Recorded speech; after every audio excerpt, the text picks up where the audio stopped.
Hello students, I am Arun Kumar Gaur. Today we are starting a new subject, that is engineering mechanics. This is the first lecture.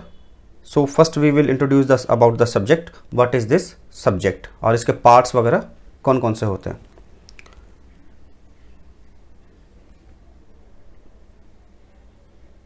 सबसे पहले start करते हैं definition से.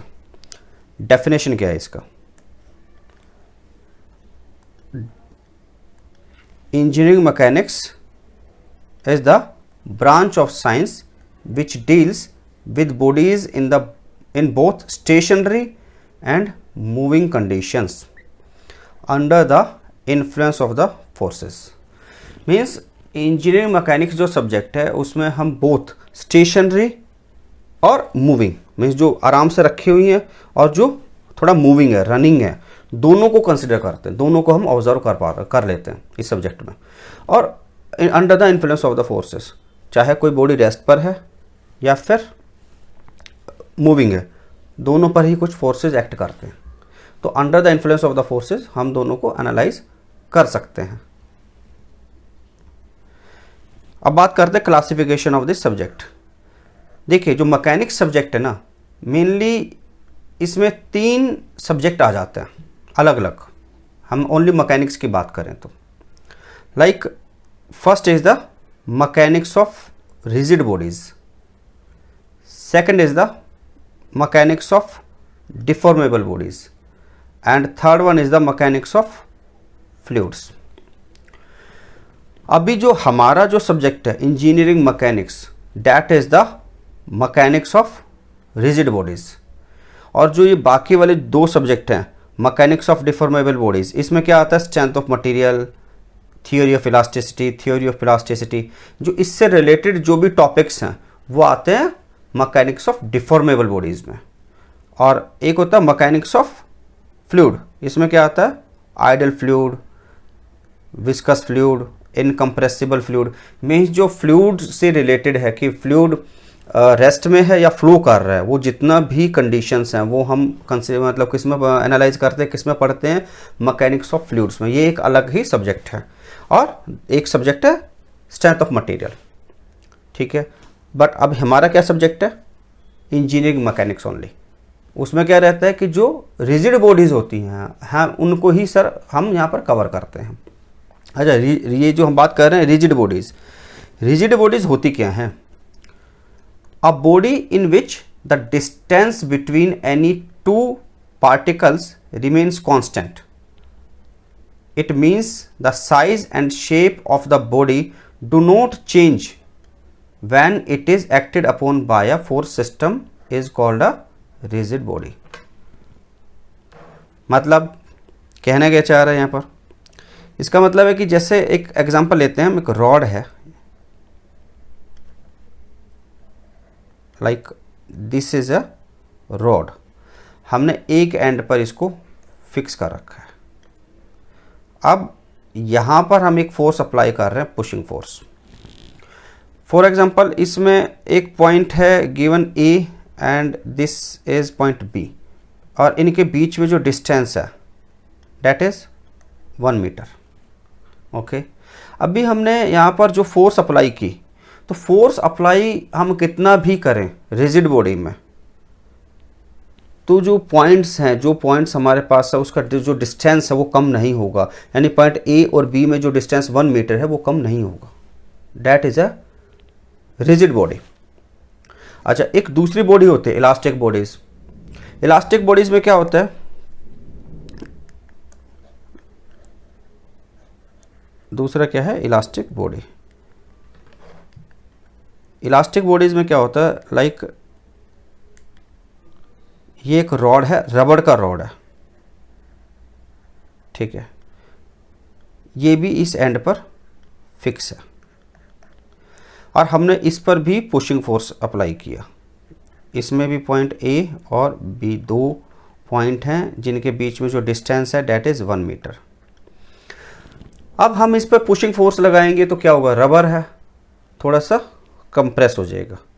तो जो distance है, distance कुछ कम हो जाएगा. फॉर एग्जांपल हम मान कर चलते हैं वो हो गया 0.8 मीटर, कुछ कम भी हो सकता है, ज़्यादा भी हो सकता है, ठीक है, बट वो कुछ ना कुछ कंप्रेस जरूर होगा। तो जो कंप्रेसिंग ये कंप्रेस हो जा रहा है। और एक और चीज़ है इसमें, जैसे ही हमने लोड को रिमूव किया, फोर्स को हटाया, तो वापस वो अपनी ओरिजिनल शेप में आ जाएगा। इनको हम क्या समझ बोलते हैं, elastic bodies. N elastic body undergoes deformation but regain its original shape after removal of the external load, ठीक है। ये हो गया रिजिड बॉडी। तो हम रिजिड बॉडीज में को ही इस सब्जेक्ट में हम पढ़ेंगे आगे। अच्छा, अब आगे क्या आता है इसमें, दो पार्ट हो गए इसके, एक हो गया स्टैटिक, एक होता है डायनेमिक्स। दो पार्ट आ गए इसमें। अब बात करते हैं स्टैटिक्स क्या होता है। अच्छा, ये जो डायनेमिक्स है, डायनेमिक्स में दो पार्ट हैं, काइनेमेटिक्स एंड काइनेटिक्स। पहले बात करते हैं स्टैटिक्स की। स्टैटिक क्या होता है, the branch which deals with the bodies at rest is called statics. Means जो भी बॉडी रेस्ट में है, आराम से रखी हुई हैं, उनको हम जो एनालाइज करते हैं दैट इज स्टैटिक्स। स्टैटिक जो पोर्शन आएगा इस वाले जो सब्जेक्ट का, जो स्टैटिक वाला पोर्शन है, उसमें हम उन्हीं बॉडीज को कंसिडर करेंगे। और स्टैटिक बॉडी क्या रहती है, जब भी हमने किसी भी फोर्स पर, किसी भी ऑब्जेक्ट पर कोई भी फोर्स लगाया, ठीक है, वो फोर्स इनर्शिया फोर्स से कम है, तो क्या होगा, बॉडी रेस्ट में ही रहेगी, ठीक है। लाइक ये एक ब्लॉक है,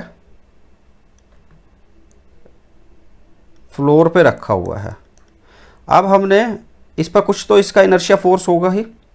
अब हमने इस पर फोर्स लगाया यहाँ से, ये जो अप्लाइड फोर्स है, if it is applied force जो है वो इनर्शिया फोर्स से कम है, तो क्या होगा, बॉडी मूव नहीं करेगी। और इनर्शिया फोर्स से ज़्यादा है अप्लाइड फोर्स, तो बॉडी मूव करेगी। तो यहाँ जो हम बात कर रहे हैं, जो इस सब्जेक्ट में स्टैटिक वाले पोर्शन में, उसमें क्या है कि जो भी ऑब्जेक्ट है उनका इनर्शिया फोर्स ज़्यादा है अप्लाइड फोर्स से, तभी वो रेस्ट में है। उन्हीं को हम यहाँ पढ़ेंगे इस वाले टॉपिक में, जो स्टैटिक, जो हमारे सब्जेक्ट का स्टैटिक वाला पोर्शन है, ठीक है। यही यहाँ पर लिखा हुआ है, if the applying force on a body is less than inertia force on the body then it is a static condition, and in other words force should be more than inertia force of the body to move the body. Next is dynamics.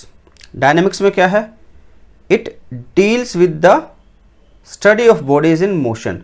जो body moving है उनको जो हम पढ़ेंगे that is a dynamic part. Dynamic में भी दो part आ जाते हैं, एक में आता है काइनेमेटिक्स एंड सेकंड क्या है, काइनेटिक्स। काइनेमेटिक्स में क्या होता है, in this we study the motion of the object without considering the cause of motion. ये इंपॉर्टेंट चीज है, without considering the cause of motion. Means हम इसमें जो मोशन है उसको तो जब पूरा एनालाइज करेंगे, ठीक है, बट उसका जो कॉज है, जो फोर्सेस उस पर अप्लाई हुई हैं, जिनकी वजह से मोशन हो रहा है, उनको हम यहां पर कंसीडर नहीं करते हैं। और जो काइनेटिक्स है उसमें मोशन को भी और कॉज ऑफ मोशन दोनों को कंसीडर करते हैं।